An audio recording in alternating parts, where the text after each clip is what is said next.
pagpalahad, pagmamahal, art, and society, devotion, pangkwas sa standard years, pang-batch 3. Ang topic para tatalakay natin ngayon ay may error ba ang Bible? Ngayon po ang ating pag-aaral ay pangkwas sa 2 Timothy chapter 3 verses 16 to 17. Buksan pa natin ang ating puso at isip sa mga nagsalita. Sinasabi dito na all scripture is God and is useful for teaching, rebuking, correcting, and training in righteousness,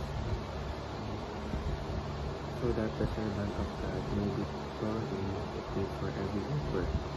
Ay sa Tagalog, ang lahat ng kasalatan ay pinasiya ng Diyos at kapakipaglaban sa pagtuturo ng katotohanan, sa pagsaway sa kamalyan, sa pagtutuwid sa litong gawain, at sa pagsasanay para sa mabuhay na pamumuhay, upang ang lingkod ng Diyos ay maging ganap at handa sa lahat ng mabubuting gawain. Teaching number 1. Inerrancy applies to the original manuscript. Ibig sabihin, ang verse ay tungkol sa kawalan ng inerrancy o kawalan ng pagkakamali ay para sa mga original na isinulat sa mga dokumento ng Biblia. Ang dito nangangahulugang walang pagkakamali ang lahat ng kopya o pasahin, hindi ang mga original na isinulat ng mga propeta at apostol ay walang kamalian, sapagkat ito ay sinisinulat ng Diyos. Teaching number 2. Inerrancy means the Bible has no error. Ang Biblia sa original nito kanyo ay ganap na totoo sa lahat ng sinasabi dito. Ito ay walang kamalian sa mga bagay na spiritual, moral at maging sa mga kasaysayan o datos na binabanggit ito. Ang katotohanan ito ay nagbibigay ang katiyakan sa mga Kristiyano na ang kanilang paniniwalaan ay mapagkakatiwalaan.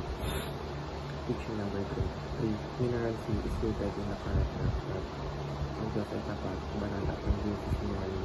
Dahil dito, ang kanyang salita ay dapat din tapat at totoo.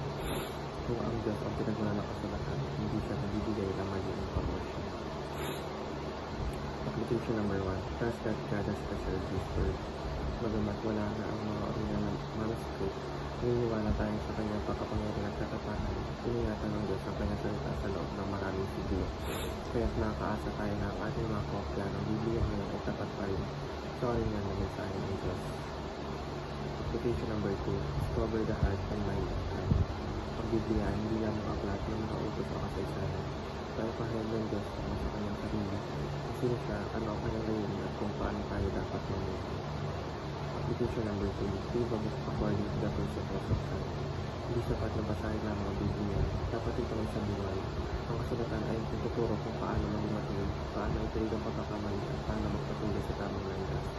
Ang mga presensya ng Diyos ay dapat na maging gabay sa ating mga desisyon, pag-uugali at pakikitulong sa kapwa.